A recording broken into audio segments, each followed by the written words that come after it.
Let's talk about how to pass the Schroders first round interview.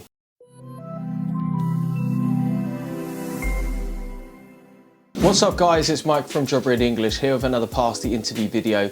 Today we're going to be talking about the asset management giant Schroders and how you can pass their first round interview. As ever, if you want as much help as possible with passing your Schroders interview with an up-to-date research note for 2022 based on publicly available sources, courses, videos and worksheets as well as sample answers, then make sure you check the link to the Schroders Pass the Interview pack down in the description below. If you've never watched a Pass the Video interview before, then we split it up into 3 parts, all based upon our research from publicly available sources from candidates who have been through the process in 2022. We're going to talk about the recruitment process, the most common questions which came up, i.e. that were asked multiple times to different candidates, and other questions we came up which we found interesting, and how we think about the best way to answer these questions. So let's jump right in. Candidates reported that the Schroders interview process from application all the way to offer lasted about 2 months. There was an online application and online tests. For the interview details, people had different responses based upon the roles they were applying for, which was either several rounds of interviews with colleagues, a mix of technicals and casual meetups, and questions vary by role and location, a mixture of motivation and behavioural questions with a project manager and another analyst. Some candidates reported having to do an investment idea pitch, where they had to submit a one-pager before the interview with the main points of the investment thesis, and also interviews with other project managers and then the head of that division. So generally, actually, when we're talking about investment banks and asset management firms, the interview style that we tend to notice is, first of all, you'll have a behavioural interview, which will be a mixture of motivational and competency questions, which is screener, either with a member of HR or a junior analyst on the team. You then meet with a manager and then with the director. And that, of course, always depends on the size of the team. For the assessment day, it depended on the role. Maybe the whole day is based at Schroders' office, where a number of potential candidates will come together to complete exercises and to be interviewed for a final time. So that was the Schroders recruitment process. Let's talk about the most common questions that candidates reported being asking, and there were 6 of them. Number 1, describe a time when you realised you were deficient in a specific skill and took action to improve your capabilities in that area. So the first thought that comes to mind is, why am I even being asked this question? And the main reason is we really want to think about what we'd need to do for the role. So working as an analyst at an investment or asset management firm like Schroders, you need to consume a large quantity of information. Generally, you're going to specialise in a particular vertical. So for example, you may specialise in commodities. So you might just specialise in gold, for example. But you'd need to be consuming a lot of information. You need to be doing a lot of reading and constantly learning so that you can give the right reports to other analysts, to managers, and to people who are going to be giving that advice either to their clients or who are managing money on behalf of their clients. So talking about learning a new skill is really about saying, well, I realised through my time at university that I wasn't particularly good at writing essays. So I bought a couple of books about writing essays, I watched a course, and I implemented the lessons in a 30-day plan. That's a fairly systematic way of looking at things. And also reflecting, why do you think you were deficient in that skill? Well, I noticed that when I went into my first year of university, I would score lower.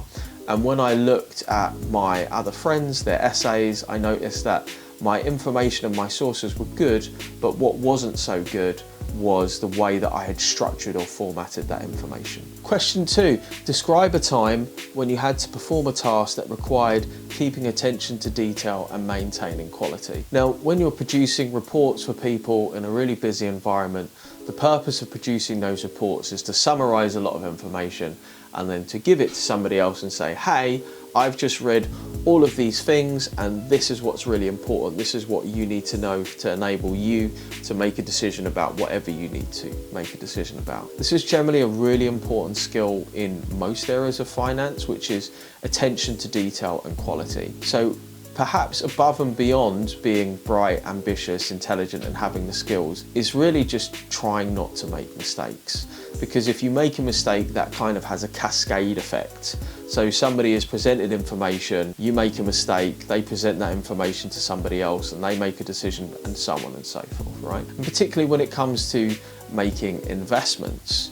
So thinking about that could be you relating something from your work experience, because ideally when you're presenting the experiences that you're going to talk about for a competency-based question, it should be related to work. It doesn't have to be the same job, but it should demonstrate the same skills that you have learned. If not, something outside of academics. So this could be extracurriculars, it could just be your hobbies, engage with other people. And if you don't have that, then just something to do with schoolwork. What I would say as a word of caution, particularly if you're watching this and you're really just kind of thinking about applying to Schroders, you're not going through that process, and you're reflecting, well, I don't really have any experience outside of academic, then this is something that I'd really push you to do.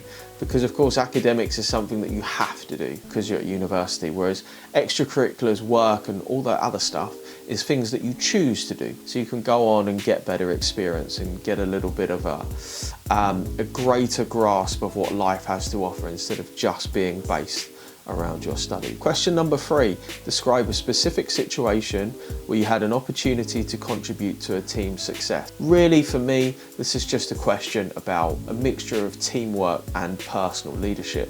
So contributing to a team's success could just be, well, doing your part of the job, helping others, communicating clearly, clarifying what needs to get done, just kind of going up above and beyond. It could be innovating on a new idea, thinking about a new way of doing things. There's lots of different ways to approach this, and you probably have a really good example from your academics. So really just to simplify this question, when you were you a good team member working as part of a team and you carried out something which was successful. Question 4, describe a time when you accepted responsibility for something that failed and what steps you took to correct the situation. So this is kind of what I'd call a negative competency question. So it's like, well, I'm having to reveal something that I did that was bad rather than that was good. So a time that you failed, we all fail. Every so often I'll speak to somebody and they'll go, well, I've never really failed at anything. But realistically, if you have expectations and you're that kind of mind, then maybe you just didn't reach the level that you thought that you were going to reach. You didn't do things as quickly as you thought that you were going to do them. So failure is really just the path to success, and the path to success is paved by adequate reflection, auditing, i.e., a self-examination, and then just thinking, what is it that I need to do? So say, for example, you failed an essay or an exam, or you failed to hit a deadline. So what do we reflect upon this? Well, the first thing I'd say is, well, why do I think that I failed that? Did I lack information? Did I lack time? What is the resource that I lacked that I need to improve on for next time? The next thing that I would say is, okay, so how did you go out and find that resource? Did you plan your time better? Did you ask somebody for help? Did you go and get a one-to-one tutor for something that you're struggling with? Did you buy a book or enlist a course online? And then the result that you then give is, well, when I had to do this again, I was more successful because I did A, B, C. Question number 5, why do you want to work at Schroders? So for an in-depth explanation of how to answer this question, plus a free worksheet, make sure you click the card up above. So when talking about why you want to work for Schroders, the most important thing is picking out 5 or 6 key facts that are really specific about Schroders.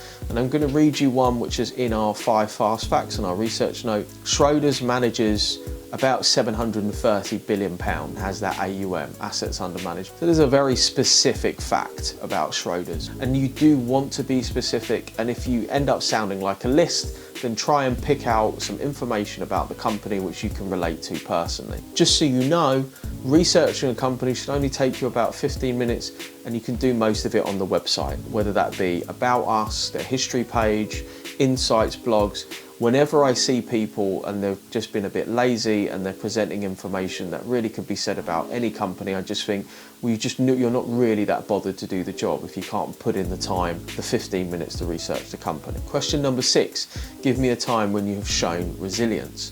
So showing resilience is basically, what are you going to do when things get tough, when times get hard, or when you fail? Maybe you had a tight deadline, maybe you have multiple things going on at the same time, maybe you failed an exam. What is it that you did after that event? So life throws you a problem. What is it that you do to deal with that problem? So say, for example, you had a difficult project to do, you're having to balance a part-time job and also have some element of social life. So you're thinking, well, before actually I didn't do so good in that essay.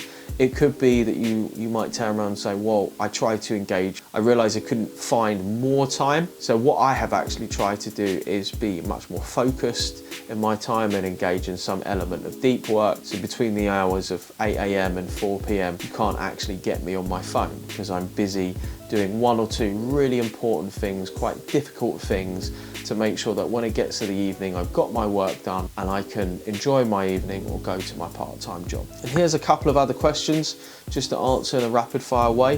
What did you do before that would be a benefit to the company? Pick out the job description, make sure you know the skills that they're looking for, and use a couple of those skills in your answer. How do you stay up to date with best practices?